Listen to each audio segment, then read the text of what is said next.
नमस्कार. जनतेचा आसूड या यूट्यूब चॅनलमध्ये आपल्या सर्वांचं स्वागत आहे.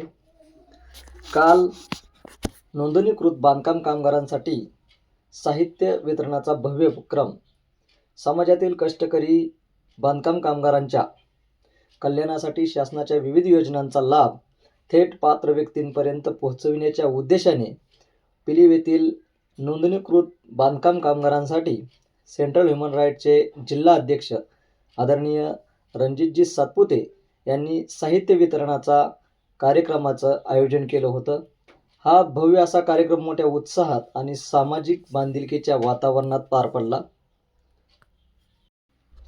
या कार्यक्रमाच्या वेळी आंबेडकरी चळवळीचे आदरणीय नेते विकासदादा दाहिंजे, आरिफभाई Pathan, doctor Kumar Londhe, central human right संघटनेचे अध्यक्ष ॲडव्होकेट अजयजी घाटे, डॉक्टर सागर राऊत, पत्रकार आदरणीय संजय पाटील सर, पिले गावचे प्रतिष्ठित नागरिक अविनाश जेऊरकर, आदरणीय उमेशभाऊ सरवदे, विक्रांत दादा सुळे, सरपंच नितीन मोहिते, पत्रकार प्रमोद भैस, माजी सरपंच अमोल मदने, तसेच काळमवाडीचे माजी सरपंच दादा शिंगाडे, आदरणीय पत्रकार लोखंडे सर, तसेच जीवन गुरव, ग्रामपंचायत सदस्य पिलीव, पॅंथरपासून चळवळीचे कार्यकर्ते असणारे लक्ष्मणजी दगडे शिंगोर्णी, तसेच पठाणवस्ती डेप्युटी सरपंच समीर पठाण,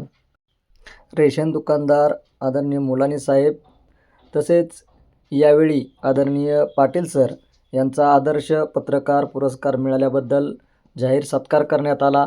या कार्यक्रमाचे आयोजक म्हणून गोविंद वाघमारे, प्रफुल्ल वाघमारे, चंद्रकांत कांबळे, सूरज लोखंडे, सचिन लोखंडे, तसेच तानाजी लोखंडे, कुमारभाऊ लोखंडे आणि सर्व सातपुते परिवार यांनी आयोजक म्हणून काम पाहिलं आणि सर्व कामगार बंधू यांनी कार्यक्रमाचं आयोजन केलं.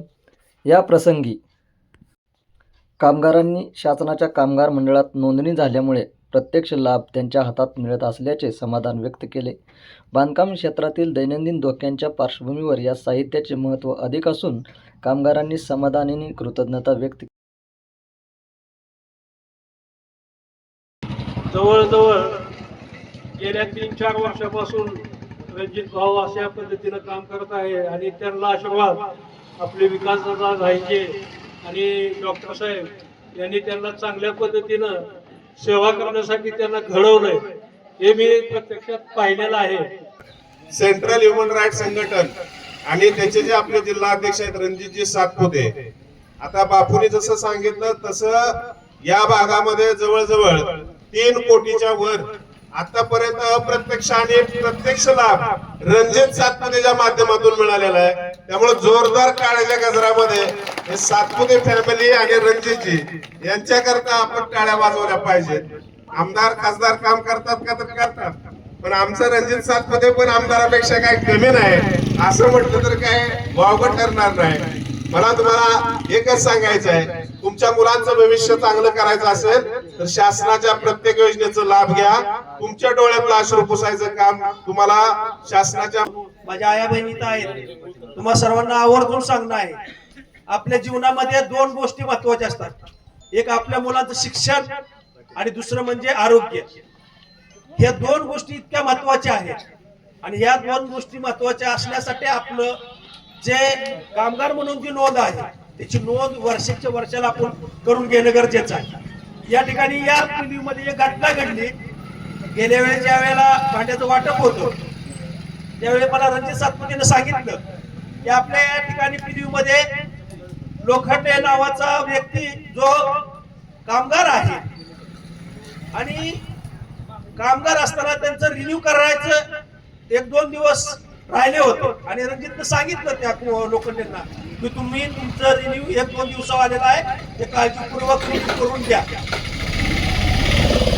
आणि दुर्दैवाने त्यांनी त्या गोष्टीकडे दुर्लक्ष केले आणि ती व्यक्ती अटॅक येऊन वारली. रिन्यू करायचं राहून गेल्यामुळं त्या ठिकाणी कुटुंब जे आहे त्या कुटुंबाला ते वारल्यानंतर 5 लाख रुपये मिळाले, परंतु आपल्या थोड्याशा हलगर्जीपणामुळं किती मोठं नुकसान, भले आपला त्या ठिकाणी जीव गेला असेल, पण जाता जाता कमीत कमी आपलं कुटुंब जे आहे त्या कुटुंबाला जर फायदा आपल्या माध्यमातून झाला पाहिजे, या दृष्टिकोनातून येणाऱ्या भविष्य काळामध्ये आपण विचार करणं गरजेचं आहे. ही जी योजना ज्या आहेत 32 योजना आहेत, या योजनांमध्ये आपली जी मुलं आहेत, आपण बघतोय शिक्षण किती महाग झालेलं आहे. सहजासहजी शिक्षण आता घ्यायचं म्हटलं तर आपल्या मुलांना आपण शिक्षण उच्च प्रतीचं शिक्षण देऊ शकत नाही. आज जर आपल्याला या दुनियामध्ये, या भारतामध्ये, या महाराष्ट्रामध्ये जर आपल्याला खऱ्या अर्थानं आपली मुलं जर उच्च शिक्षण त्यांना द्यायचं असेल तर शिक्षणासाठी पैसा लागतो. आणि जर आपण कामगार असाल, या कामगाराची नोंद आपली असेल तर आपला मुलगा जर त्या ठिकाणी डॉक्टरेट करत असेल, डॉक्टरचा कोर्स करत असेल तर त्याला 1 लाख रुपये मिळतात. जर तो इंजिनिअरिंगला असेल तर त्याच्यासाठी 60,000 रुपये आहेत, 50,000 रुपये आहेत, 40,000 रुपये आहेत, 20,000 रुपये आहेत. अशा 32 योजना ज्या आहेत त्या 32 योजनांचा लाभ आपण घेणं गरजेचं आहे.